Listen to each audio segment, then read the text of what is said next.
When I first started making reviews, I took a look at Yoshi's Island DS. The review ended up doing really well view-wise, but at this point I have a really hard time watching it, as it's very rough around the edges, has some terrible jokes, and I now no longer agree with the score I gave it. Anyway, the point is that in that video I said that the Yoshi games never truly became their own established series due to how all over the place the games actually were. Now that it is 2015 and not 2012, that was proven to be a complete lie. Yoshi's Island got a third game with Yoshi's New Island, which I didn't play, but apparently it was brutally mediocre. Now we have another new Yoshi game, Yoshi's Woolly World, so there's 7 main series Yoshi games. I love the little bastard, so this is okay with me.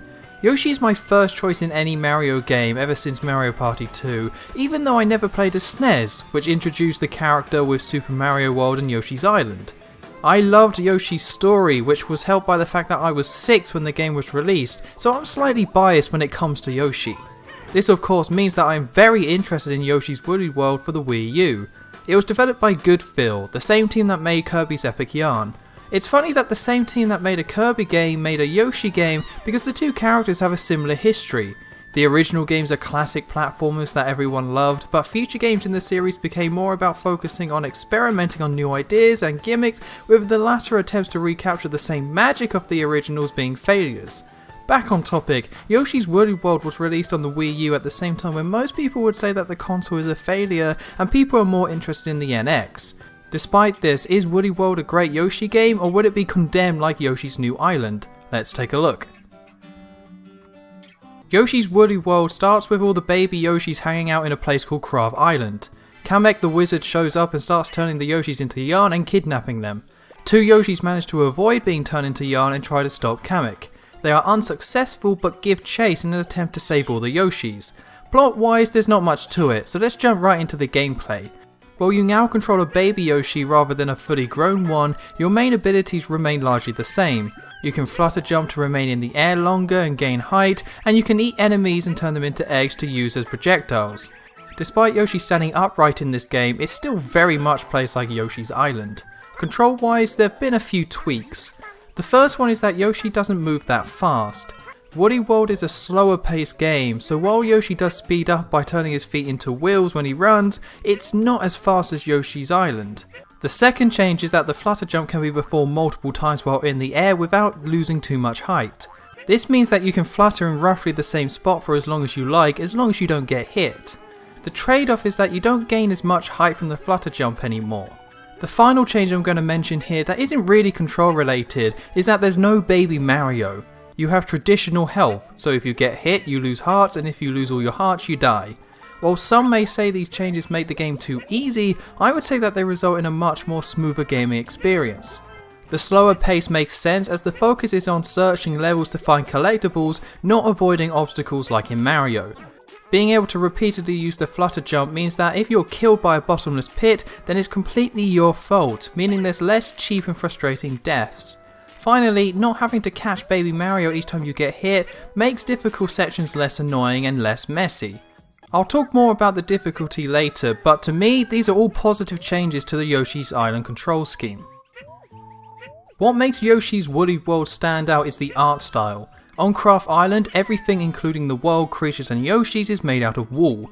This changes everything slightly. For example, Yoshi doesn't eat and turn enemies into eggs, he unravels them and turns them into a ball of wool that can then be thrown like eggs.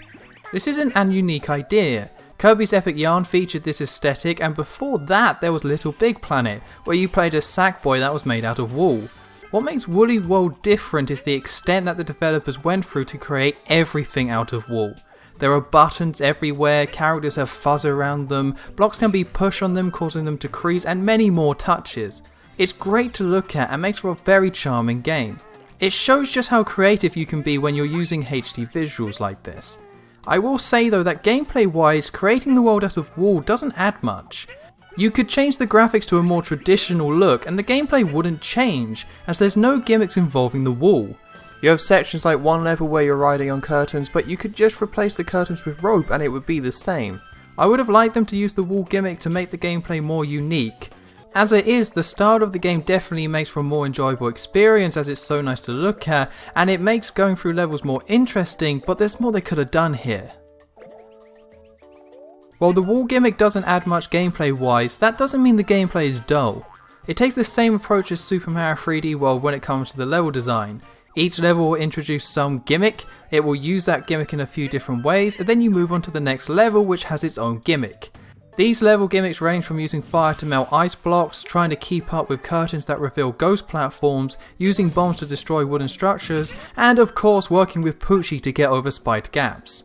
This game doesn't take this type of design to the same extent as 3D World however, so while each level does do something different, some of the gimmicks are more passive and simple, to the point where you might not even recognise them as a specific gimmick. Each level separates itself in some way so the game never becomes dull, but I don't want to give the impression that it feels like a Mario game and not a Yoshi one. It heavily borrows from Yoshi's Island to the point where you could call it a spiritual successor. The world structure is exactly the same, there's 6 worlds with 8 levels each in them, and the 4th and 8th level of each world is a fort or castle that has a boss. You even have the transformations returning, although they work a bit differently this time around. In certain levels you'll find a door that when you go through it, you'll be transformed into a bike, a giant, and sometimes even a mermaid. You're then given a time limit to reach the end of that section, and you can collect clocks to extend that limit. They're very much focused on speed rather than exploration, which is a nice change of pace from the rest of the levels. My overall point here though is that there's enough variety to the levels to keep you interested until the end of the game. The main goal of the game is to get to the end of each level, but there is a large focus on collectibles. In each level there are 5 flowers, 5 bunches of wool and 20 stamp gems to find. To get 100% in a level, or star the level, you need to collect them all as well as beat the level with maximum health. You start each level with only 10 out of 20 hearts, so you need to find 10 more and then not get hit until the end. It's hard to ignore the collectibles for a couple of reasons. The first is that you miss out on a lot of what a level has to offer if you just run to the end. There are numerous secrets to find which can be part of a wall that you can just walk behind, or areas found in pipes that present their own mini challenge. There are a large amount of gems which will guide you and give you hints for certain secrets, so you actively have to go out of your way to not find some of the collectibles if you don't want to explore levels at all. The second positive to exploring and collecting everything is that it's worth doing. If you find every flower in a world, you unlock a new level. If you find all 5 walls in a level, you unlock a new Yoshi to play as. There's 1 Yoshi to be unlocked for every level, so collecting each type of Yoshi becomes a big part of the game. I usually don't care about unlocking skins, but I found myself playing as different Yoshis, mainly because some of them are just so cute and adorable. The collectibles also make this game more challenging. The game itself is easier than Yoshi's Island, but it's definitely not mindlessly easy. There are certain levels that provide a decent challenge, so don't let the visual style fool you into thinking this is something only for children. Saying that, there is Mellow mode, which is a setting that makes the game easier by allowing Yoshi to fly indefinitely. Yes, this mode makes the game way too easy, but that's the whole point. If you're experienced at platformers, you play classic mode, but if you're a kid who just wants to mess around and have fun, Mellow mode is there. It's an easy mode, it's just more elaborate than what most games would offer, so even though I never used it, I appreciate the effort, and it's definitely better than having a level skip or the white Tanuki suit. Let's talk Wii U features. Of course there's off-screen play, and in fact the second screen is only used for off-screen play, with no unique screens displayed on the gamepad. The biggest feature is scanning in your amiibos. By scanning an amiibo into the game, you unlock a new Yoshi to use. Almost every amiibo is supported, apart from any of the Pokemon ones. If you scan in a Pokemon amiibo, all you get is a jumper with amiibo written on it, which is a bit odd, and there hasn't been any explanations for this. As for controller support, pretty much any controller you can think of is supported in Woody World, which is good because the game features co-op. You and a friend can play through the whole game together if you wish. Only 2 players are supported, so don't expect to have the same manic co-op experience as New Super Mario Bros. With 2 players you can take your time a bit more to explore and you have a better chance of getting 100%.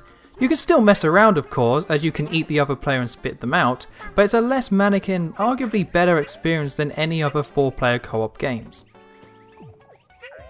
Yoshi's Woody World is a great looking solid platformer.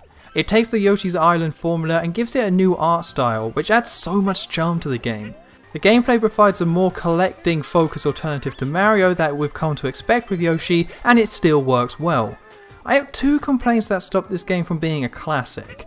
The first is how heavily it borrows from Yoshi's Island.